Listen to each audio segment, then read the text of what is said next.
ত্রয়োদশ জাতীয় সংসদ নির্বাচনে নিরঙ্কুশ বিজয় পেয়ে সরকার গঠনের পথে হাঁটছে বিএনপি।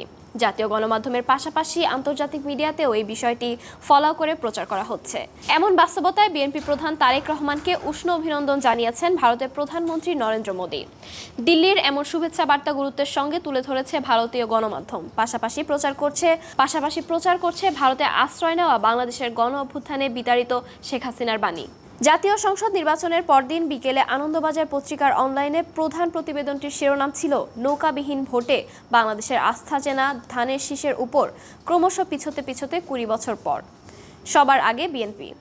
এতে বলা হয়, শেষ কয়েক দশক ধরে বাংলাদেশের রাজনীতি আবর্তিত হয়েছে খালেদা এবং হাসিনাকে কেন্দ্র করেই। এই অক্ষ থেকে বাংলাদেশের রাজনীতিকে বের করে আনার ডাক দিয়েছিলেন জামায়াত এনসিপির নেতারা। কিন্তু বাংলাদেশের জনগণ এখনও অচেনা বা অল্প চেনাদের হাতে শাসনভার দিতে স্বচ্ছন্দ নন। অপর প্রতিবেদনের শিরোনাম ছিল ভোটে হারলেও বাংলাদেশের গণতন্ত্রের ইতিহাস সেরা ফল জামায়াতের। শফিকুরদের উত্থান কি চাপে ফেলে দেবে ভারতকে? ভিম লিকুইড এখন মাত্র 50 টাকা, তেল চর্বি পরিষ্কার করে এক ধোয়াতে।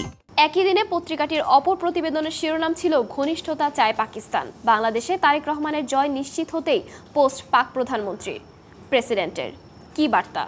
আজকালের প্রধান প্রতিবেদনের শিরোনাম ছিল এপার ওপার সুসম্পর্কের বার্তা। তারেক ভাইকে শুভেচ্ছা বাংলা মুখ্যমন্ত্রী মমতার।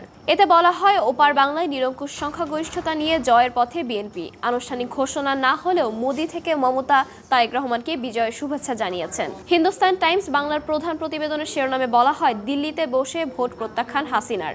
বাংলাদেশের ভোটে জয় নিয়ে তারেক রহমানকে কি বার্তা মোদির। বাংলাদেশের নির্বাচনে বেসরকারি ফল প্রকাশের পর সংবাদ প্রতিবেদন এক বিশাল ব্যানার শিরোনাম করে। বলা হয়, প্রত্যাবর্তনেই পরিবর্তন। সংবাদ মাধ্যমটির ওয়েব পেজের উপরের অংশ জুড়ে বাংলাদেশের নির্বাচন নিয়ে একাধিক প্রতিবেদন ছিল। একটি প্রতিবেদনের শিরোনাম ছিল ড্রাগনের রক্তচক্ষু, চিকেন স্নেকে। বিএনপি জিততেই একসঙ্গে কাজ করার বার্তা চীনের।